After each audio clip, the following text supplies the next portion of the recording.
भगवान श्री राम ने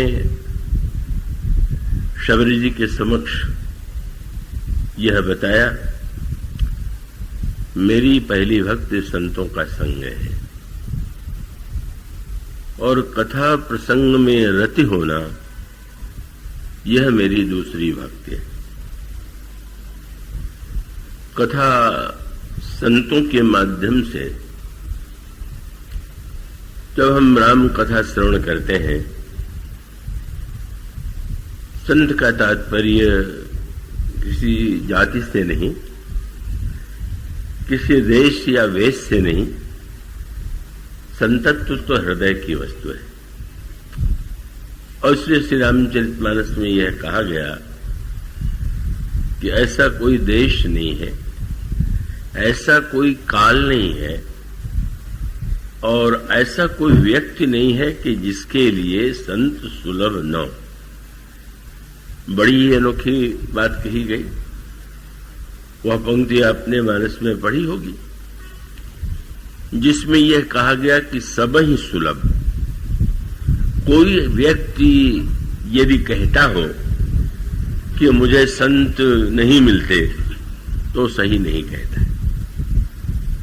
कोई व्यक्ति अगर यह कहता हो कि इस देश में, इस प्रांत में संत होते हैं, विदेश में या अन्य प्रांतों में संत नहीं होते, तो भी वो सही नहीं।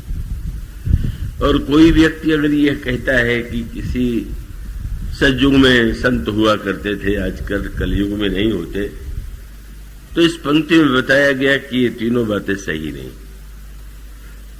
प्रत्येक देश में, प्रत्येक काल में, प्रत्येक व्यक्ति को संत सुलभ है। पर प्रश्न तो यह है कि क्या हमें संत की आवश्यकता है? क्या मुख्य बात है। और इसका अभिप्राय यह है, और इसका बड़ा ही सुंदर संकेत किया गया, वो किसी युग से जुड़ी हुई वस्तु नहीं है। प्रताप भानु राजा की जो कथा आई हुई है, महाराज मनु की जो कथा आई हुई है, वह तो सतयुग की गाथा है। और उन दोनों के चरित्र की यदि आप तुलना करें तो महाराज मनु ही आगे चल करके दशरथ के रूप में जन्म लेते हैं और प्रताप भानु का जो नाम का जो राजा है वही दशमुख के रूप में जन्म लेता है। इसका अभिप्राय यह है कि मानो यह सूत्र दिया गया कि यदि हम चाहे तो दशमुख भी बन सकते हैं और यदि हम चाहे तो दशरथ भी बन सकते हैं। वहां पर एक महत्व का सूत्र और वो समझने योग्य है। महाराज मनु और प्रताप भानु उस समय बड़े योग्य राजा माने जाते थे, किंतु दोनों की वृत्ति में एक अंतर है और वो बड़े महत्व का अंतर है।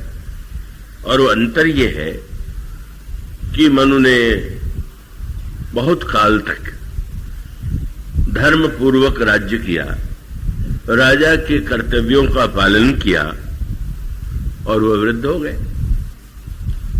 और वृद्ध होने के बाद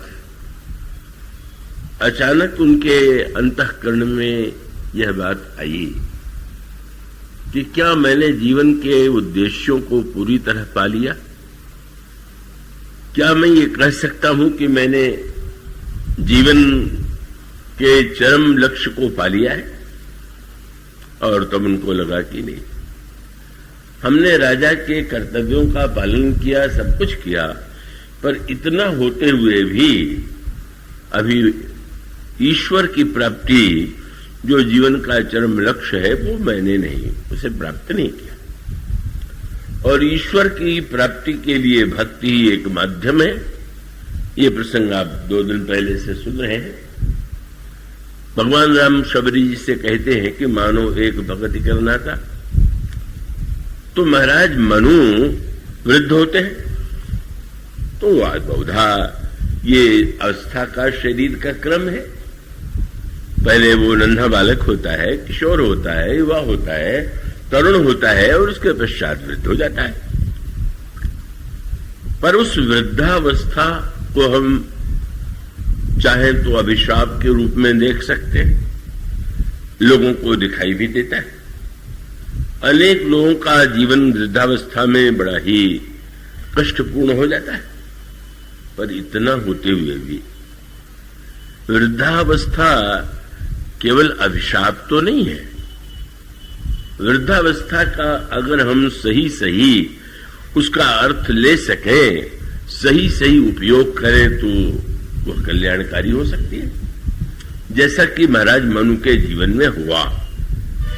इसका अभिप्राय यह है कि कई बार तो होता है कि युवावस्था से ही व्यक्ति भयभीत रहता है कि क्या हम बूढ़े तो नहीं हो जाएंगे। मानो वृद्धावस्था आने के पहले वो वृद्धावस्था का भय उस पर, उसके ऊपर सिर पर सवार हो जाता है। और अगर कभी वृद्धावस्था की दिशा में जाए तो या तो कवि केशवदास के समान दृष्टि हो या गोस्वामी तुलसीदास जी के समान दृष्टि हो।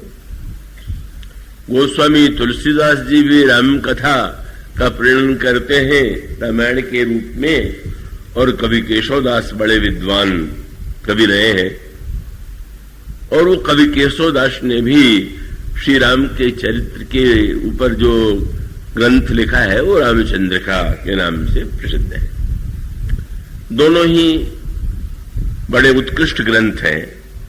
रामचंद्रिका बड़ी पांडित्यपूर्ण रचना है, किंतु गोस्वामी जी की राम कथा जितना जन जीवन को सम्मोहित करती है, प्रभावित करती है, अंतःकरण में रस का संचार करती है, केशवदास की रचना पांडित्यपूर्ण होते हुए भी वो मनुष्य के केवल पाठ्यक्रम को छोड़ करके शायद ही वो बिरले व्यक्ति होंगे कि जो रामचंद्रिका को पढ़ते हो। वो तो बड़ा प्रसिद्ध व्यंग है कि अगर किसी कवि को विदाई न देना हो राजा को तो उससे केशव की कविता का अर्थ पूछ देते थे, और वो इतना जटिल होता था कि वो नहीं बता पाता था। तो कहावत आपने सुनी होगी, वे कवि को देन न चाहे विदाई तो पूछे केशव की कविताई। तो इतने पंडित और इतने व्याख्याता होते हुए भी क्या कारण है? और उसका कारण है दोनों की दृष्टि का भेद। दृष्टि का भेद क्या है? केशवदास जी के काव्य से ही दिखाई देता है कि उनकी मनोधारा किस दिशा में जाती है। युवावस्था से जब कुछ आगे की ओर चले और बाल कहीं कहीं से सफेद होने लगे, निकले बाहर और कुछ युवतियां सामने आईं और उन्होंने केशवदास जी को देख करके कहा, बाबा प्रणाम। उदास मन से आशीर्वाद तो दे दिया, पर इतने दुखी हुए और आकर के घर में लौट करके अपने बालों को उन्होंने धिक्कारा। अरे केश, तुमने तो आज वह कार्य किया जो कोई शत्रु भी नहीं करता। बाल तो बोलते नहीं, बाल पूछ सकते हैं कि हमने आपका क्या बिगाड़ दिया। तो कवि केशवदास की व्यथा उस दोहे में प्रकट होती है जब उन्होंने ये कह दिया कि केशव केसनी असि करी जस अरिहू न कराही, चंद्र बदन मृगलोचनी बाबा कही जाए। सुंदरी युवतियां मुझे बाबा कहने लगी। बाबा तो बड़ा सम्मान का शब्द है, प्रसन्न हो सकते थे कि सब मुझे सम्मान दे रहे, पर बाबा शब्द से उनको पीड़ा हो गई, कष्ट हो गया कि क्या लोग मुझे वृद्ध समझने लगे क्या। इतना मानो रामचंद्रिका की रचयिता होते हुए भी उनकी दृष्टि, उनमें पांडित्य हो सकता है पर विषय परायणता की वह दृष्टि। और दूसरी ओर तुलसीदास जी कि वृद्ध हो गए तो कम भी सुनाई देने लगा, दिखाई भी कम देने लगा। बहुत लंबी आयु गोस्वामी जी ने पाई थी, केशवदास जी की अपेक्षा उनकी आयु बहुत लंबी थी। तो वृद्धावस्था के रोग कष्ट तो उनके जीवन में भी आए ही। पर उनकी वृद्धावस्था के प्रति दृष्टि दूसरी थी। शिष्यों ने जब गोस्वामी जी से कहा कि आपके लिए कोई अच्छा वैद्य ले आवे, वैद्य जी आपको कोई औषधि दे और उससे आपके शरीर की शक्ति बढ़े, हम लोगों को बड़ी इच्छा है कि आपका सानिध्य, आपकी सेवा हमें अधिक से अधिक दिनों तक प्राप्त हो। गोस्वामी जी ने देखा तो बड़े स्नेह से कहा, ठीक है, आप लोग मेरे लिए वैद्य अवश्य बुलाइए, पर मैं बता देना चाहता हूं कि जिन रोगों की आशंका को लेकर के आप दुखी हैं वो मेरे जीवन में नहीं। और उन्होंने कहा, अगर वैद्य आवे और देखे कि मेरी कान कम सुनाई देता है तो ऐसी दवा की आवश्यकता नहीं जिससे बहुत सुनाई देने लगे। आंख से यदि कम दिखाई देता है तो ऐसी दवा की आवश्यकता नहीं है कि मुझे दिखाई देने लगे। पर उनका वो दोहा कितना भावपूर्ण है, जिसमें वे कहते हैं, श्रवण घटहु पुनि दृग घटहु, घटहु सकल बल देह, इते घटे घटिह न कछु, पर घटे न हरिसो ने। कहीं भगवान से मेरा प्रेम तो कम नहीं हो रहा है।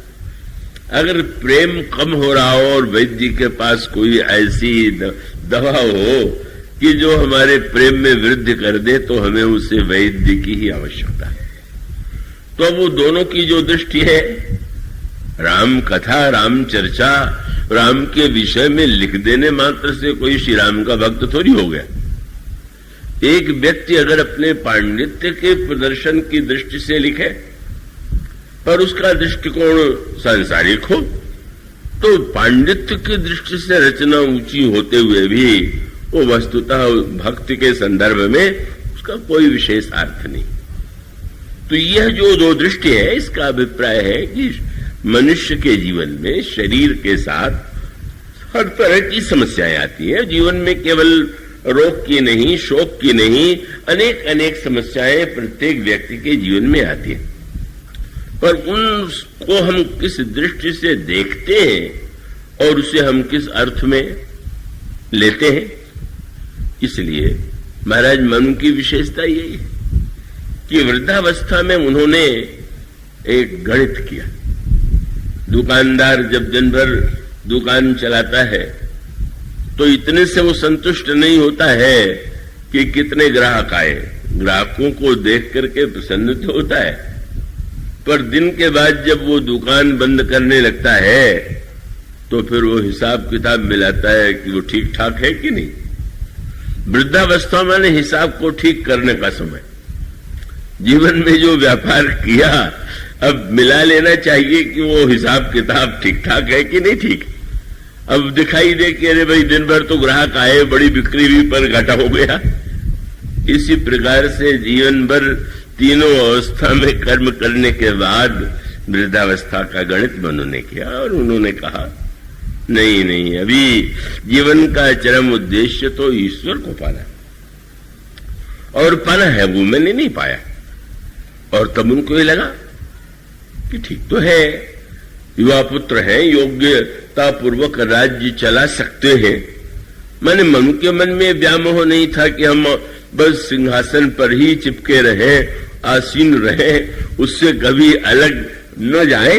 उन्होंने पुत्रों को बुला करके कहा, अब मैं मन की यात्रा करूंगा और आप लोग, आप बड़े पुत्र हैं, आप राज्य संभालिए।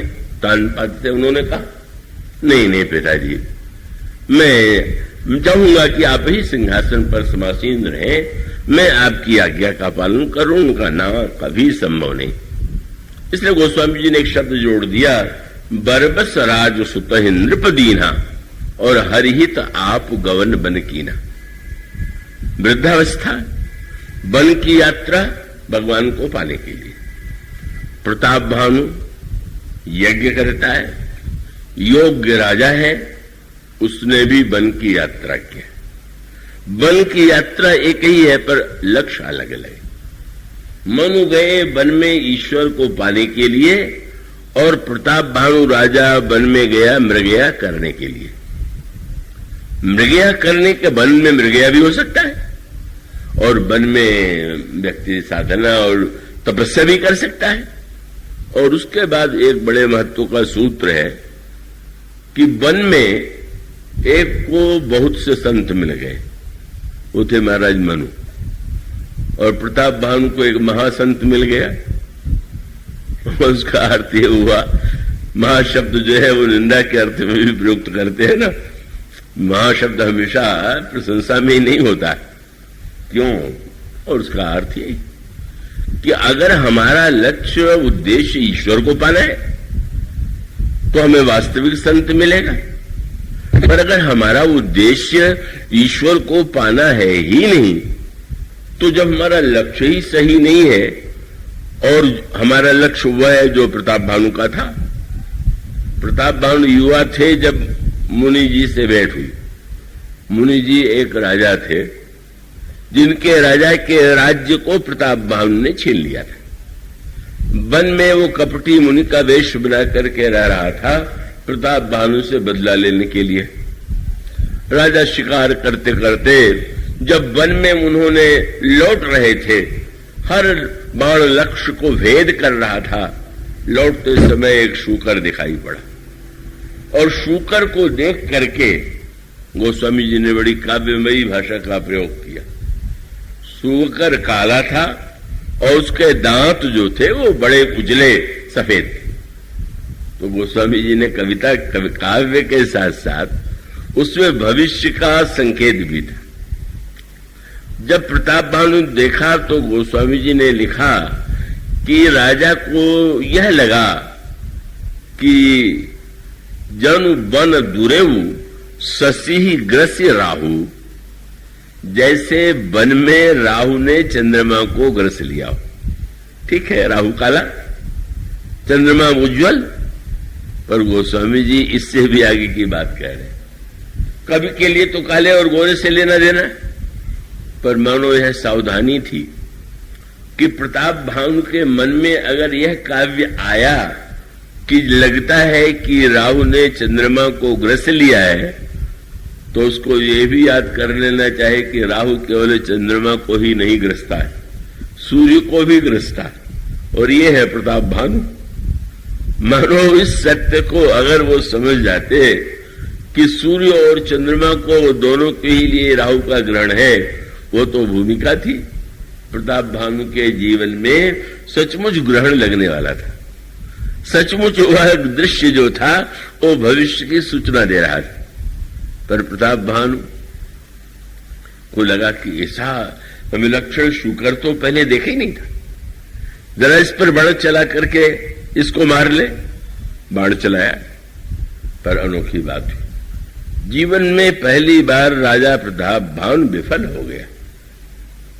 भगवान कृष्ण ने गीता में बात कही थी ना, कर्मण्येवाधिकारस्ते मां फले सुखदाचन, कर्म करने में ही तुम्हारा अधिकार है, फल पर तुम्हारा अधिकार नहीं। अगर यह सत्य व्यक्ति समझ ले तो बहुत से दुखों से बच सकता है। आज एक बड़ी जिज्ञासु महिला आई थी, बहुत सुंदर प्रश्न उन्होंने किया, जीवन में पूर्ण शांति कैसे मिले। मैंने यही कहा कि पूर्ण शांति मिले इसकी कामना ही सबसे बड़ी अशांति है। इसका अर्थ ये है कि शरीर रहते हुए, समाज में व्यवहार में रहते हुए हम असंभव वस्तु की मांग करें तो संभव कैसे होगा। तो इसलिए ये प्रश्न नहीं, पर शांति की आवश्यकता तो है, पूर्ण शांति तो नहीं। पर इसका अर्थ यह है कि व्यक्ति जो है क्या पहले ठीक ठीक इस सत्य को समझ सके और वो इस बात को मान ले कि भाई जो समस्याएं हैं वो अनेक रूपों में आएंगी, और उसका सूत्र है कि भाई पूर्ण शांति शब्द अगर मान ले तो तब है जब पूरी तरह से कोई इच्छा न रह जाए। तो अब ये तो कठिन सी बात हो गई, इच्छा सर्वथा रहे ही नहीं तो पूर्ण शांति है। आप जब गहरी नींद में सोते हैं, जब सपना नहीं आता है तो कैसी बढ़िया शांति मिलती है। क्यों मिलती है? क्योंकि उस समय आप न तो ब्राह्मण होते हैं, न क्षत्रिय, न वैश्य, न शूद्र, न मुसलमान, न ईसाई, कुछ नहीं होते। उसमें आपका कोई नाम भी नहीं होता, आपका कोई पद भी आपके ध्यान में नहीं आता, और आपको अभी क्या क्या करना है ये भी ध्यान में नहीं आता। कैसी शांति मिलती है। और इसका अर्थ जब कुछ नहीं रहता, कुछ की इच्छा न हो तो शांति मिले, पर वो तो कुछ घंटों की ही शांति होगी। इसका अर्थ है जब आपको गहरी नींद आएगी तो आप आनंद में रहे, पर उठने के बाद तो फिर आप तो देखेंगे तो आपको अपना नाम याद आ जाएगा, अपना परिवार याद आ जाएगा, अपने कार्य की समस्याएं याद आ जाएंगी। इसलिए ये जो जीवन का स्वाभाविक क्रम, तब तो इसका उत्तर यही है कि एक सूत्र नीतिकारों ने दिया और बड़े महत्व का कि अति लोभो न कर्तव्य लोभम नैव परित्यजेत्। मनुष्य को न तो अत्यंत लोभी होना चाहिए और न तो लोभ का पूरी तरह परित्याग कर देना चाहिए। ऐसी भी स्थिति किसी की हो सकती है कि लोभ का पूरा परित्याग कर दे, पर वो एक अलग वस्तु है। मानो एक नीति सूत्र दिया गया, प्रताप भानुमा ने दो बातें हो गई। अति लोभ, दिन भर सफल हो गए, अब क्या आवश्यकता थी कि अब इसको देख करके भी हो गया और पाने के साथ फल की आकांक्षा। हमारा वाण लक्ष्य पर पहुंचे, आज तक हमारा जीवन कभी विफल नहीं हुआ। जो हमने चाहा वही सफलता मिली, यही संकल्प उसे दुखी बना देता है। बाण विफल हो गया, शूकर को नहीं लगा कि वो बड़ा चालाक शूकर निकला, वो शूकर तो था नहीं, वह तो कालकेतु राक्षस था जो शूकर का वेश बना करके आया हुआ था। कालकेतु के 10 बेटों को प्रताप भानु ने मार डाला था। उसके मन में भी राजा से बदला लेने की इच्छा थी।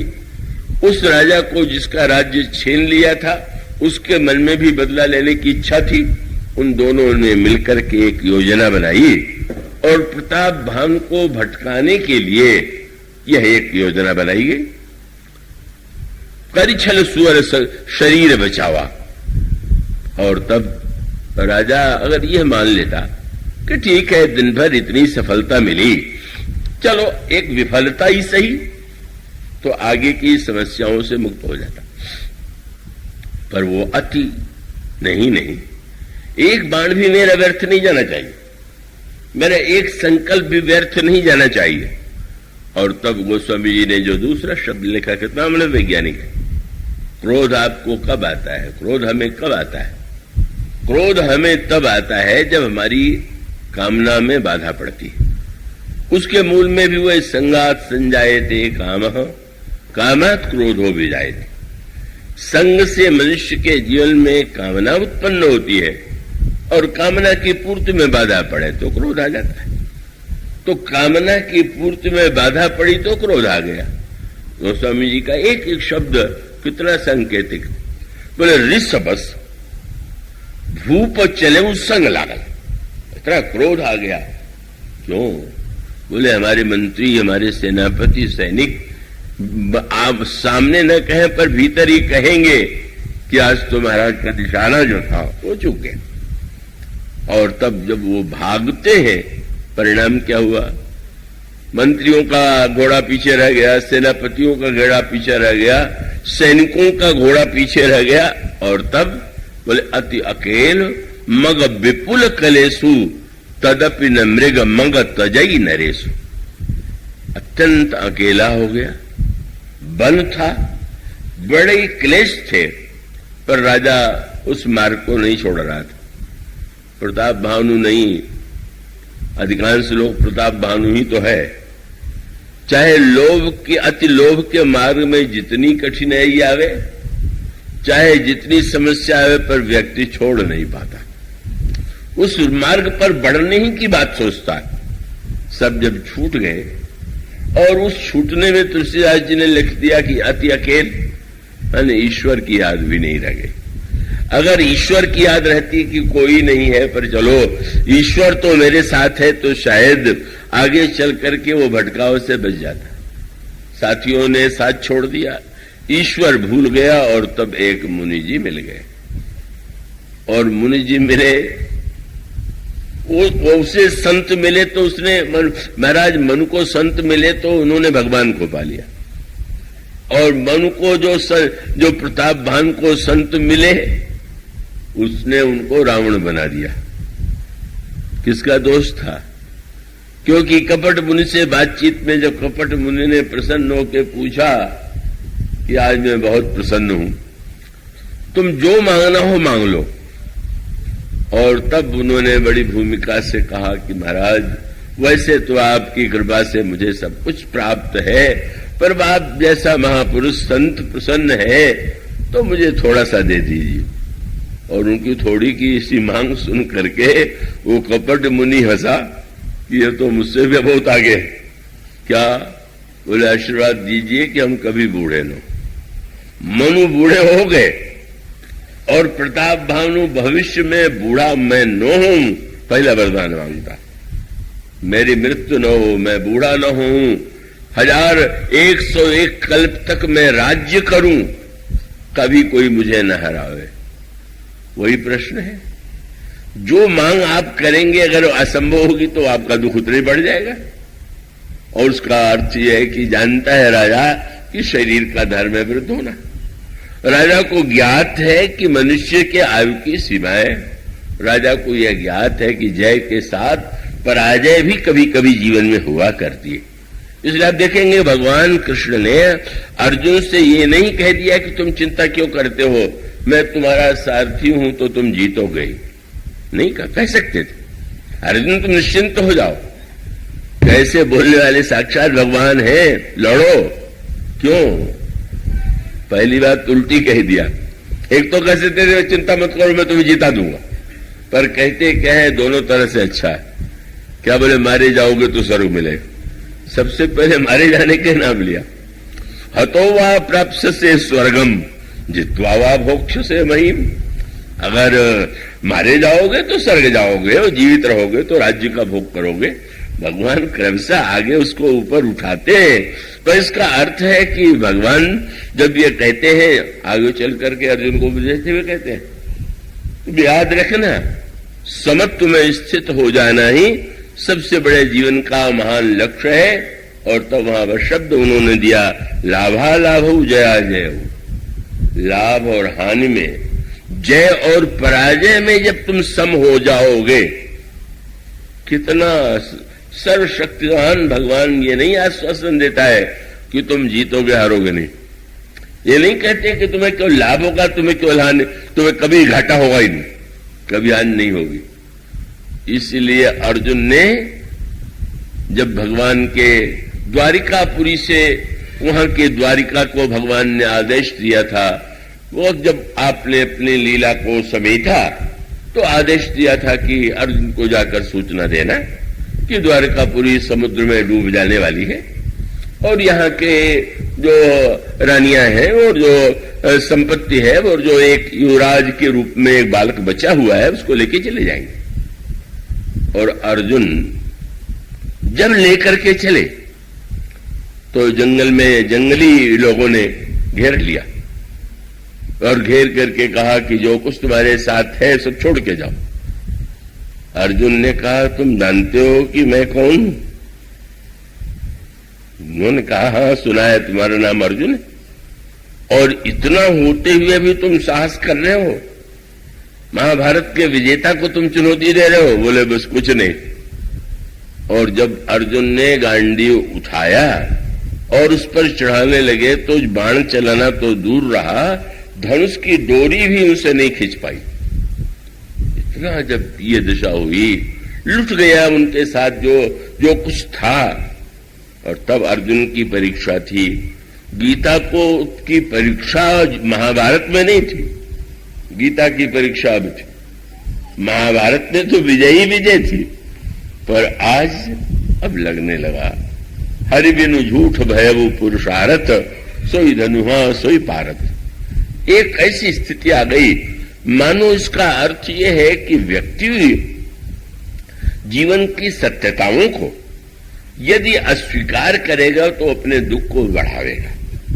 इसलिए प्रताप भानु के दुख का, अनर्थ का सबसे बड़ा कारण यह था कि उसने असंभव वस्तुओं की चाह की और ये मान लिया कि इनके द्वारा ये हमारी इच्छा पूरी हो जाएगी।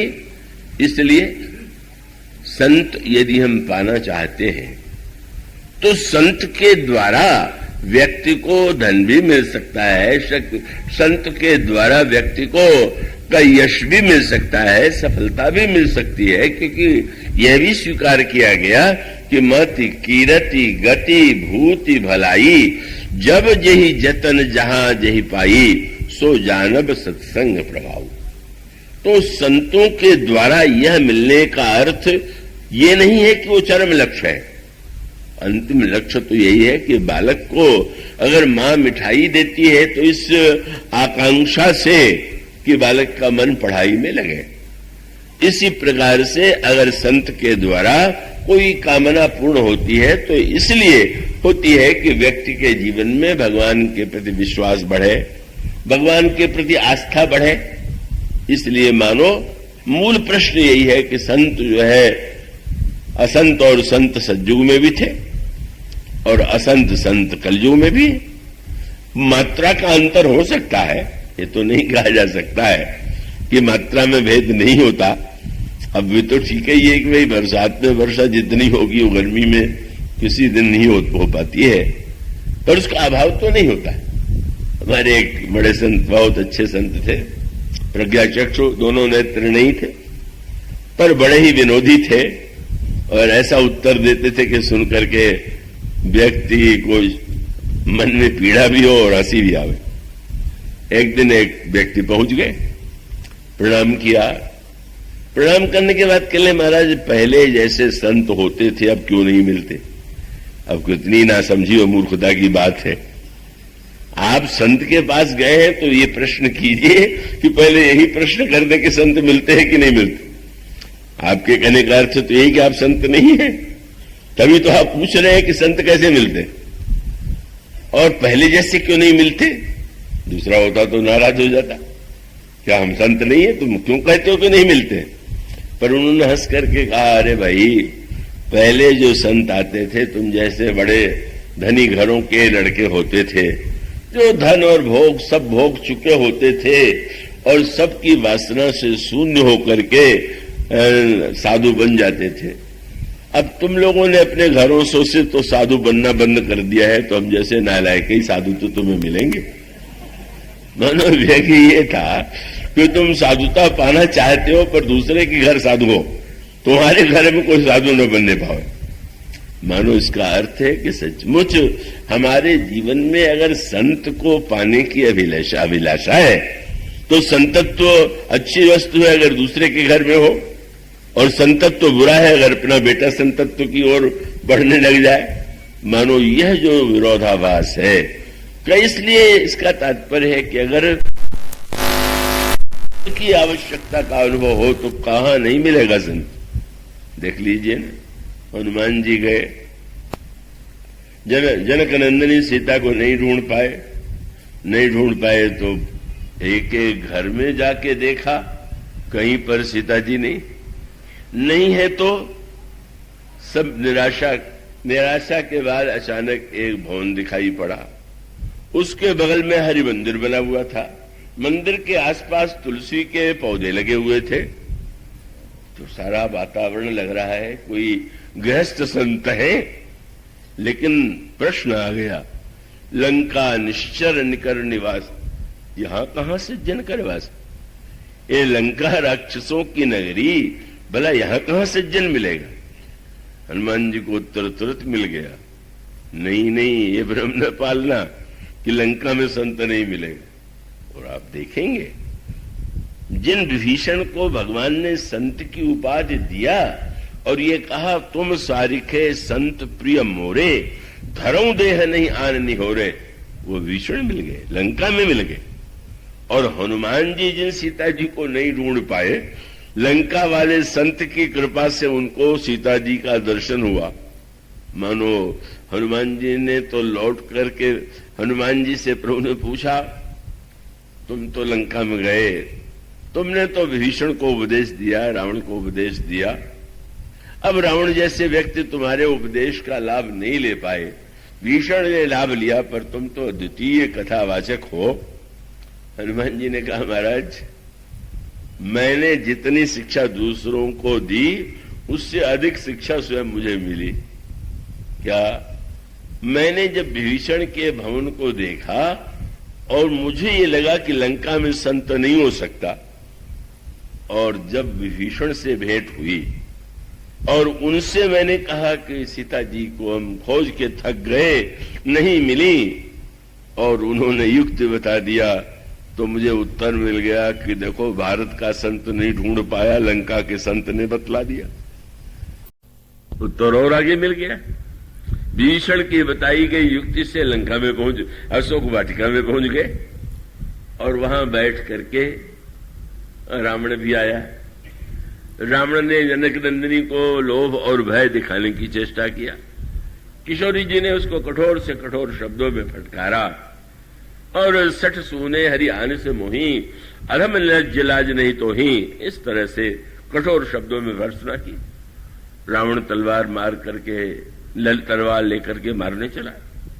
मंदोदरी ने रोक दिया, पर रावण ने राक्षसियों से कहा, तुम डराओ, अगर 1 महीने में इस राजकुमारी ने मेरी बात नहीं मानी तो मैं इसका सिर काट दूंगा। रावण चला गया। राक्षसियां कठोर वेश बना करके सीता जी को डराने लगे। हनुमान जी को बड़ी चिंता हुई। एक संत तो मिल गया, उसने युक्ति तो बता दिया, पहुंच भी गए, लेकिन ये राक्षसियां चारों ओर से घेरे हुए बैठी हैं, मैं क्या करूं? पहले रावण आ गया, रावण चला गया तो राक्षसियां घेरे हुए हैं। और तब अचानक उन्होंने बड़े आश्चर्य से देखा कि एक राक्षसी बोलने लगी, और तब हनुमान जी को लगा कि इतना बड़ा संत तो मैंने जीवन में कभी पाया ही नहीं। और वह संत पुरुष की, नहीं कि संत केवल पुरुष होता है, स्त्री हो, पुरुष हो, कोई जाति हो, कोई देश हो, कोई कुल हो। कौन था वो? त्रिजटा नाम राक्षसी एका, उसका नाम था त्रिजटा। तो होगी, थोड़ा बहुत विशेषता होगी ना। ना, ये जो दूसरी भक्ति में जिस शब्द का प्रयोग किया गया है, वो रामायण की सबसे अधिक दुर्लभ उपाधि है, और वो दुर्लभ उपाधि है रति। भक्ति साधना की पराकाष्ठा रति है। भगवान राम कथा के प्रसंग में भी कहते हैं, दूसर रति मम कथा प्रसंगा। कथा सुनना मेरी भक्ति नहीं है, कथा प्रसंग में रति होना मेरी भक्ति है। मैंने रति जो है उसका विशेष अर्थ है, उसकी चर्चा आगे चल करके करने की चेष्टा की जाएगी। यह रति शब्द तो रामायण में सबसे दुर्लभ और सबसे महान त्यागी विरागी जो संत हैं श्री भरत जी। जब त्रिवेणी ने कहा कि जो मांगना हो मांग लीजिए, तो उन्होंने कहा अर्थ न धर्म न काम रुचि, गति न चाहूं निर्वाण। अर्थ नहीं चाहिए, धर्म नहीं चाहिए, काम नहीं चाहिए, मोक्ष नहीं चाहिए। ये संत लोग जो है त्यागी दिखाई देते हैं पर त्यागी नहीं होते। क्यों नहीं होते हैं? क्योंकि नकली वस्तु को छोड़ करके असली वस्तु को पाना, इसमें त्याग क्या हुआ? ये तो व्यक्ति की फर्क है। अगर कोई चांदी के स्थान पर सोना लेना पसंद करे, सोने से अधिक जो है अगर कोई पारस को पाना चाहे, तो कोई सोने को छोड़ दिया तो त्यागी है क्या? मानो हम यूं कहा करते हैं कि आपके पास कोई आवे, आप कहें कि कुछ आम का फल ले लीजिए, नहीं चाहिए। सेव का फल ले लीजिए, सेव फल भी नहीं चाहिए। केला ले लीजिए, संतरा ले लीजिए, लगा कि उनको तो कोई फल पसंद नहीं। तो अब आप कोई फल नहीं ले रहे हैं तो बोले बस फलों का रस दे दीजिए। तब पता चला कि कितने चतुर थे। फल होगा तो उसमें छिलका होगा और न जाने क्या क्या होगा। रस माने छिलका विलका दूर करके अब रस ही रस है। तो भरत जी बड़े चतुर निकले, फल नहीं लिया पर रस ले लिया। इसीलिए है ना, समझम नियम फूल फल ज्ञाना, हरिपद रति रस वेद बखाना। भगवान के चरणों में रति ही रस है। और आपने तुरंत कह दिया, अर्थ न धर्म न काम रुचि, गति न चहु निर्वाण पर जन्म जन्म रति राम पद यह वरदान नान।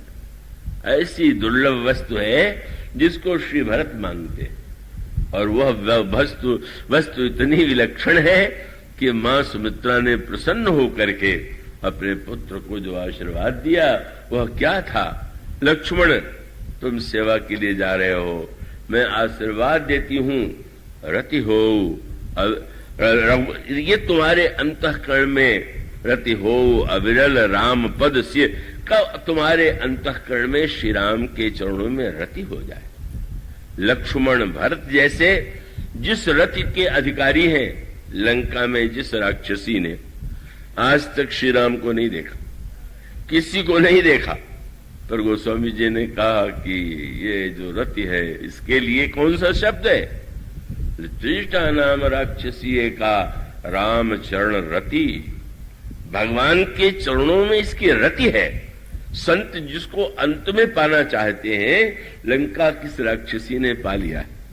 राम चरण रति निपुण विवेका, बड़ी विवेकमयी, भगवान के चरणों में इसकी रति है। और सचमुच जब वो बोलने लगी और राक्षसियों से कहा, आज मैंने एक सपना देखा है। क्या देखा है? देखा है कि एक बंदर लंका में आया हुआ है। बस हनुमान जी के कान में शब्द गया और सोचने लगे, मैं सोचता था लंका में संत नहीं होते, यहां तो इतने बड़े संत हैं कि सपने में भी देख लेते। मैं इतना छिप के आया और ये कहती है कि एक बंदर लंका में आया हुआ। और उससे आगे बढ़कर के जब वो वाक्य कहा तो और आश्चर्य हुआ, बोले बंदर लंका जलावेगा। अब यहां हनुमान जी थोड़ा बड़े संशय में पड़ गए। प्रभु ने लंका जलाने के लिए तो मुझसे कहा नहीं है, और ये त्रिष्टा के रूप में इतनी महान भक्त, ये भगवान के चरणों के रति से युक्त यह त्रिष्टा कहती सपने वानर लंका जारी। तो मैं प्रभु की आज्ञा मानूं कि त्रिष्टा के स्वप्न को मानूं? वैसे तो उलट करके देखिए तो भाई सपने में कोई आज्ञा दे तो लगेगा अब सपने का क्या है, प्रत्यक्ष कोई कुछ कहे तो उसका महत्व है। तो हनुमान जी को तो प्रभु ने प्रत्यक्ष आज्ञा दिया और त्रिष्टा को स्वप्न दिया, पर मानो संकेत हनुमान जी को लगा कि जैसे आप किसी को कोई काम करने के लिए भेजें और बाद में आपको लगे कि ये काम थोड़ा और करना है, और किसी उपाय से संदेश भेजे कि उनसे कह देना कि ये काम और भी करके आवेंगे। तो मानो आधी बात तो प्रभु ने भारत के संत हनुमान जी को बताई और आधी बात लंका के संत को बता दिया कि वो आ रहे हैं, तुम उनको बता देना। और उसने जब कह दिया सपने बानर लंका जारी, जातु धान में सेना सम्मारी, और फिर कह दिया आगे भविष्य बताते हुए कह दिया, खर आरूढ़ नगन सीसा, मुंडित सिर खंडित भुज बीसा, यही बीसो दक्षिण दिश जाई, लंका मनो विभीषण पाई, नगर फिरी रघुवीर दुहाई, तब प्रभु सीता ही बोली पठाई। यहां तक भविष्य बता दिया, कह दिया कि यह न समझना कि सपना माने झूठ, यह सपना मैं कहूं विचारी, यह सत्य गए दिनचारी। तुम इसका इस सत्यता का अनुभव करोगी। और इसीलिए हनुमान जी इस चिंता में पड़े, इन संत की के स्वप्न को प्रमाण माने कि अपने प्रत्यक्ष को प्रमाण माने। पर जब रावण की सभा में बंदी बना करके ले जाए गए, रावण मारने के लिए आज्ञा देता है और विभीषण रोक देते। पर रावण ने विभीषण की बात को मान करके कहा कि मैं मृत्युदंड तो नहीं दूंगा, पर दंड तो इसको दिया जाएगा। क्या? बोले इसके पूंछ में कपड़ा लपेटो, घी तेल डाल करके बिल्कुल भिगो दो और आग लगा दो। हनुमान जी ने प्रणाम किया, बोले त्रिष्टा देवी का स्वप्न ठीक था, क्योंकि अब कह दिया उन्होंने लंका बंदर जलावेगा, मैं आग कहां से ले आता, कपड़ा घी तेल कहां से ले आता। सारा प्रबंध भगवान ने रावण से करा दिया। धन्य है त्रिष्टा जिसको इतना अलौकिक ज्ञान है कि वह अलौकिक ज्ञान सचमुच त्रिजटा का जो अद्वितीय चरित्र है, अद्भुत, इतना उसका प्रवेश है योग में, ध्यान में, भक्ति में, और उसका एक बड़ा स्वतंत्र प्रसंग है। मानो इसका अर्थ यह है कि अगर हमें संत नहीं मिलता तो सच बात तो यह है कि हमें संत की आवश्यकता नहीं। अगर संत की आवश्यकता होगी तो संत तो मिल ही जाएगा, कहीं न कहीं किसी न किसी रूप में संत प्राप्त हो जाएगा। और तब संत के द्वारा जो वस्तु मिलती है वह क्या है? भगवान की कथा। प्रथम भक्ति संतर कर संगा, दूसर रति मम कथा प्रसंगा। और इसका अर्थ यह है कि संत हम सब एक दूसरे से मिलते हैं तो मानो संसार की ही चर्चा, अपनी आत्म प्रशंसा, दूसरों की निंदा, दूसरों की आलोचना, इसी में हम लोगों का समय व्यतीत हो जाता है। पर संत के पास जाने के बाद संत की वाणी यदि हम सुने तो भगवान का गुणानुवाद, भगवान की लीला, भगवान का चरित्र, यह सुनने को मिलता है। और इसको इस दृष्टि से विचार करके देखिए कि मनुष्य के जीवन में बुराइयों का प्रवेश जो है बहुत बार संग के कारण ही होता है। बल्कि बहुत सुंदर दृष्टांत दिया गया, ये पाप से भी अधिक पापियों का संग बुरा। ये क्यों? उनका भाई सूर्य की किरणों में उतना कष्ट नहीं है जितना बालू में। बालू जो गर्म होगी वो सूर्य की किरणों से होगी, पर सूर्य की किरणों में आप चलेंगे तो कष्ट नहीं होगा, पर बालू में चलिए तो पैर फफोले पड़ जाएंगे। उसका अभिप्राय कि पाप चैतन्य नहीं है, पर जब हम किसी बुरे व्यक्ति का संग करते हैं तो बड़े शीघ्रता से वो प्रभाव डालता है। तो ये जो संग के द्वारा मनुष्य के जीवन में दोष उत्पन्न होता है, उसका विनाश कैसे होगा? संग से। जैसे लोहे से लोहे को काटते हैं, इसी प्रकार से कुसंग से जो बुराइयां उत्पन्न होती हैं, सत्संग के द्वारा उन बुराइयों को मिटाया जा सकता है।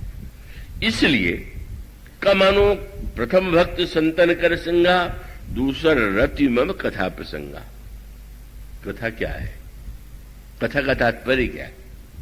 ना उस दृष्टि से देखें, गोस्वामी जी ने बड़ी अद्भुत बात कह दी, और वह वाक्य है, हरि अनंत हरि कथा अनंता, कहीं सुनहि बहुविधि सब संता। हरि अनंत है, हरि कथा अनंत है। अब कथा अनंत क्या है? श्री राम के रूप में आप देखेंगे उनका अयोध्या में प्राकट्य हुआ, उसके पश्चात किशोर अवस्था, विवाह हुआ, वनवास हुआ, रावण का वध हुआ, आकर के सिंहासन पर बैठे। इतिहास तो इतना ही है, तो अनंतता क्या हो गई इसमें? कथा अनंत है, ये बात रामायण में बार बार कही गई। तो अनंतता क्या है? इसीलिए वो तो कोई मूढ़ बुद्धि व्यक्ति ने जब देखा रामायण के विशाल ग्रंथ को तो उसने कहा कि ये किसने लिखा है?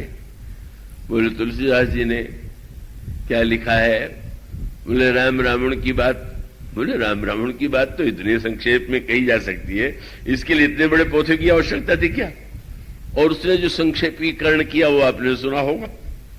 उसने कहा रामायण का इतिहास तो इतना ही है कि राम एक रावण ना, एक क्षत्रिय एक बाभन ना, उनसे उनकी भई लड़ाई, उनने उनकी नारी चुराई, उनसे उनकी भई लड़ाई, तनिक बाद की बात अन्ना, तुलसी लिख गए पोथन्ना।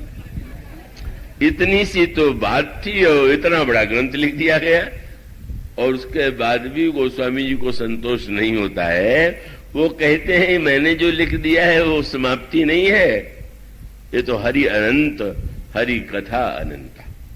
कथा अनंत का बड़ा गहरा अर्थ। ये कोई काव्य नहीं है, अतिशयोक्ति नहीं है। आप गहराई से विचार कीजिए। कथा केवल इतिहास की घटनाएं नहीं होती। कथा माने इतिहास में जो घटनाएं घटित हुई हैं, जब यह बात कही जाती है कि भगवान राम साक्षात परब्रह्म परमात्मा है और मनुष्य बनकर के वो संसार में अपनी लीलाओं के द्वारा जीव को धन्य करते हैं, तो इसका अर्थ है कि लीला को केवल घटना के रूप में नहीं, उद्देश्य के रूप में देखना ही विवेक है। तो कथा क्या है? कथा अनंत इसलिए होगी कि आपके सामने जितने व्यक्ति हैं, सबके लिए कथा का अलग अलग रूप है, और आपके सामने भी जीवन की विभिन्न परिस्थितियों में कथा का अलग अलग अर्थ है। जैसे भगवान अनंत है, वैसे कथा अनंत है। और वो जो अनंत कथा है, संत क्या करता है? उसकी विशेषता यह है कि वह हरि के अनंत रूप को, गुण को, चरित्र को ऐसे ढंग से सुनाता है कि सामने वाले व्यक्ति के जीवन में उस समय जैसी आवश्यकता हो और जैसे उसका कल्याण हो, उस रूप में वो कथा के अर्थ को बदल देता। जिसको कथा कहते हैं उसका अर्थ ये नहीं हुआ कि वो शब्द से सुना देगा। अब अगर आप क्या, एक बार सज्जन ने कहा तो आपकी पुस्तकें मैंने पढ़ी पर रामायण में मुझे नहीं मिली वो बातें, तो उन्होंने मान लिया कि वो जो लिखा गया है बस उतना शब्द का अर्थ दोहरा दिया जाए तो वो हुई बात। अब निंदा करने वाला कहेगा आपने मनमानी बात कह दिया, और झूठी प्रशंसा करने वाले कहते ही रहते हैं कि आपने तो जितना सोचा उतना तुलसीदास जी ने भी नहीं सोचा होगा। हम उनको बड़ा बुद्धिमान नहीं मानते कि वो हमको उपाधि दे रहे हैं कि मैं तुलसीदास जी से अधिक बुद्धिमान हूं। वस्तुतः भगवान का गुण ही अनंत है, और उस अनंत गुण में किस समय, किस जीवन में किस अर्थ की आवश्यकता है, इसका बड़ा महत्व है। और यही भूमिका संत की है। इसका अभिप्राय कि जैसे किसी वैद्य के पास अनगिनत दवाइयां हैं, लेकिन वो दवाइयों में यह नहीं देखता है।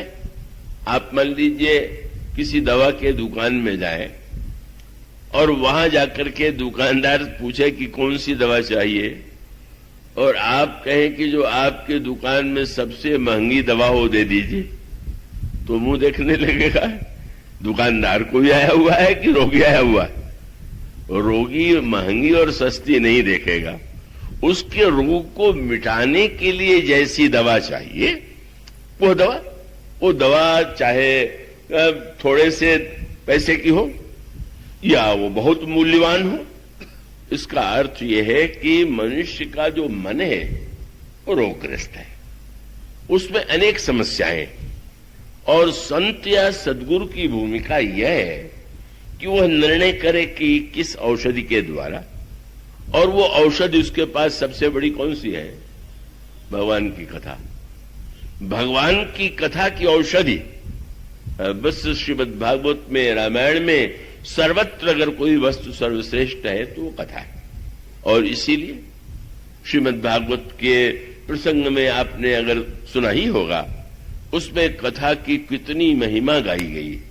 यहां तक वर्णन आता है कि जिस समय सुखदेव जी परीक्षित को कथा सुनाने बैठे, उस समय देवता अमृत लेकर के आए और कहा, परीक्षित तुम इस अमृत को पी लो, सुखदेव जी हम लोगों को कथा सुना दें।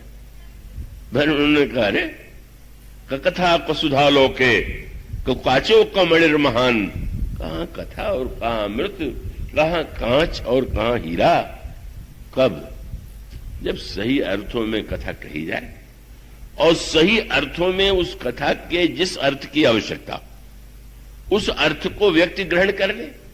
और इसलिए प्रत्येक परिस्थिति में आपके समक्ष जैसे भगवान अनेक रूपों में आते हैं, इसी प्रकार से कथा अनेक रूपों में आती है। अब हनुमान जी को आप देख लीजिए, इतनी बार कथा का प्रयोग करते हैं पर अर्थ बदल जाता है, भाव बदल जाता है, तात्पर्य बदल जाता है। हनुमान जी तो सर्वदा कथा के रूप में दिखाई देंगे।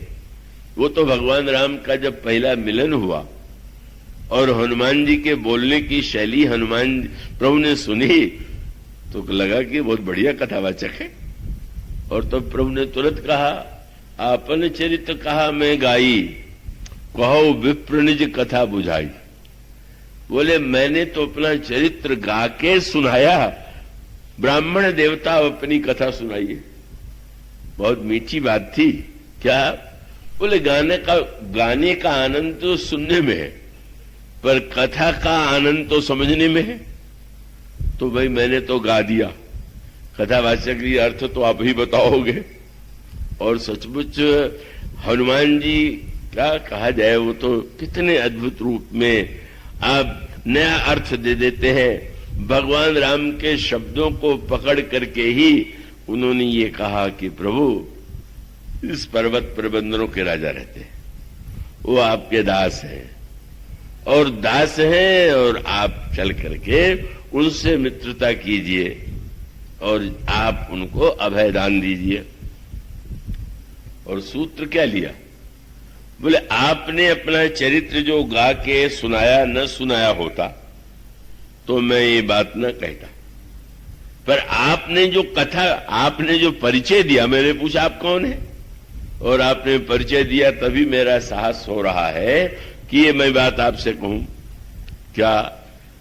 बोले प्रभु आपने जब कथा सुनाई, अब पहली बात तो यही है कि हनुमान जी ने कहा कि महाराज पर्वत पर बंदरों के राजा रहते हैं। सुग्रीव भी कोई राजा है? न राज्य है, न पत्नी है, न संपत्ति है, सब छीना हुआ है, बेचारे किसी तरह से जीवन काट रहे हैं, और हनुमान जी कह रहे हैं कि बंदरों के राजा रहते हैं।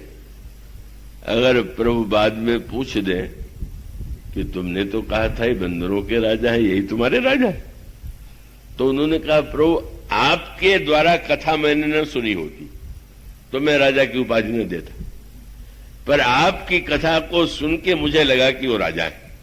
क्यों? जब आपने सुनाते हुए ये कहा कि मेरा पिताजी ने जब वन में जाने का आदेश दिया और मां कौशल्या के पास में गया, और मां कौशल्या को तो पता नहीं था। मां ने कहा कि पुत्र कुछ फल खा लो, फिर जाना पिता के पास, राज्याभिषेक में बड़ा विलंब हो जाएगा। तो प्रभु ने कहा मां तुम्हें बहुत प्रसन्नता का समाचार देने आया हुआ हूं। क्या? ये नहीं कहा मुझे देश निकाला दे दिया गया, मेरा पद छीन लिया गया। कहते हैं मां पहले तो मुझे छोटा पद मिलने वाला था, अब बड़ा पद मिल गया। क्या? बोले पहले तो पिताजी मुझे युवराज बनाने वाले थे, पर अब बोले पिता दीन मोहि कानन राजू, पिताजी ने मुझे जंगल का राज्य दे दिया। हनुमान जी ने कहा जो ही मैंने नया अर्थ राजा का सुना, तो जैसे आप राजा हैं वैसे ये भी राजा, दोनों एक ही जैसे राजा हैं।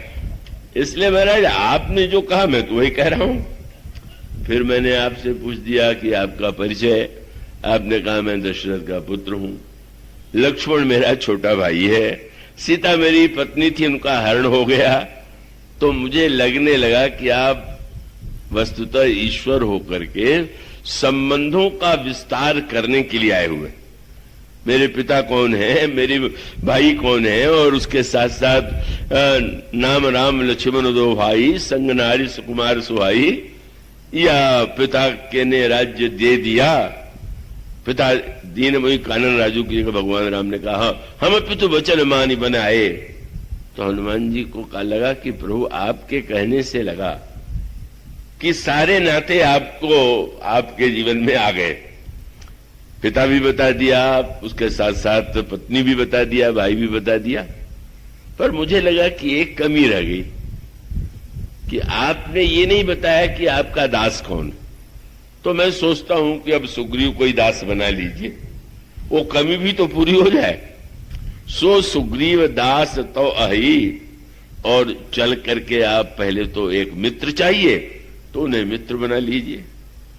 तो दास बनावे कि मित्र बनावे? बोले है तो वो दास, सो सुग्रीव दास तो अहि, लेकिन तेईसन नाथ मैत्री कीजिए। दास सुग्रीव को अगर आप दास बनावेंगे तो आपकी क्या महिमा है, दास को अगर आप मित्र बना ले तो आपके गौरव के अनुकूल है। प्रभु ने कहा उसके बाद, उनका महाराज तब दास का पद खाली हो जाएगा, वो स्थान मुझे दे दीजिएगा, सब नाते पूरे हो जाएंगे। ऐसे ढंग से प्रभु से बात रखी कि सुन करके प्रभु मुस्कुराने लगे। कथावाचक को तो ऐसा अस कही सकल कथा समुझाई, लिए द्वोजन पीठ चढ़ाई।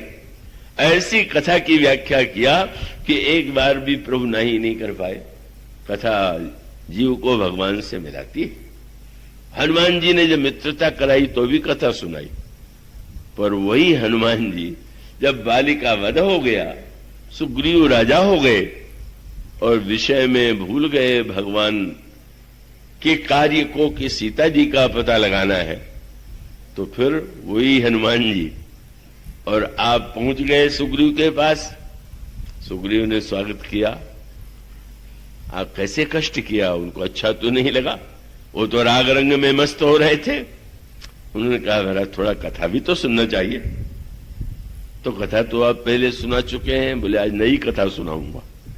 और तब गोस्वामी ने लिखा कि हाँ, पवनसुत हृदय विचारा, राम काज सुग्रीव विचारा, निकट जाई चरणन शरणावा, चारु विधि।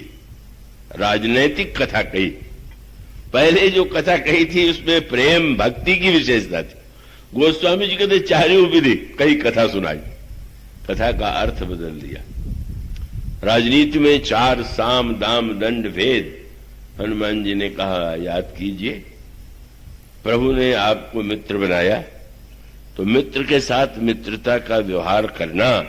प्रभु ने यह भी तो कहा था कि ऐसा कुमित्र जो मित्र के संकट में काम न आवे उसे भुला देना चाहिए, छोड़ देना चाहिए। तो आपने विचार करके सोचा कि प्रभु ने वाक्य क्यों कहा था? आपके लिए उपदेश था।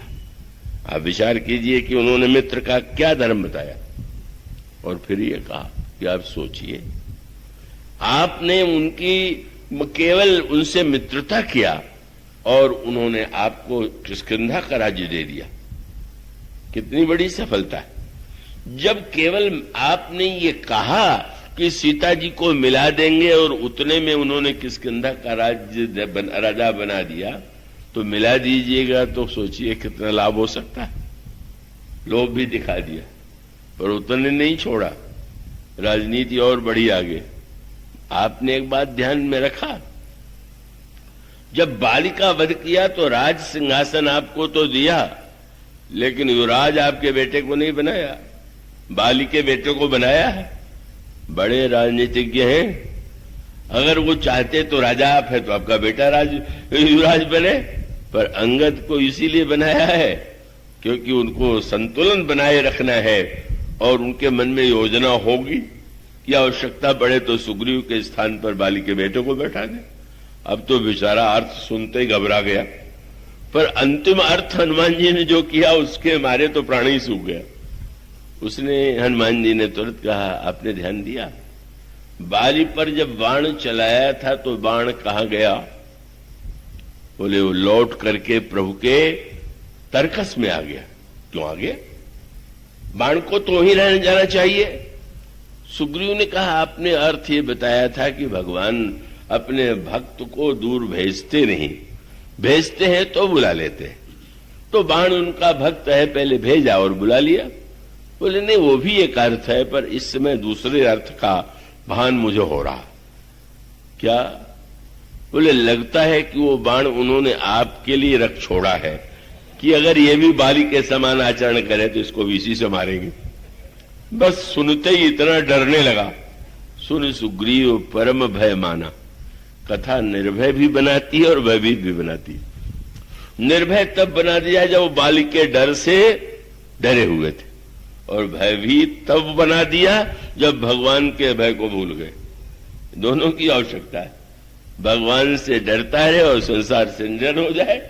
बोले जब भी दुरुपयोग हुआ ऐसे यह मानो इतने रूप में कथा आपके हर प्रश्न का, हर परिस्थिति का, हर समस्या का समाधान भगवान की कथा देती है, और संत उसी के माध्यम से जीव को संदेश और प्रेरणा देता है। इसलिए प्रथम भक्ति संतन कर संगा, दूसरा रति मम कथा प्रसंगा। इसके बाद की चर्चा कल। बोलिए सिया।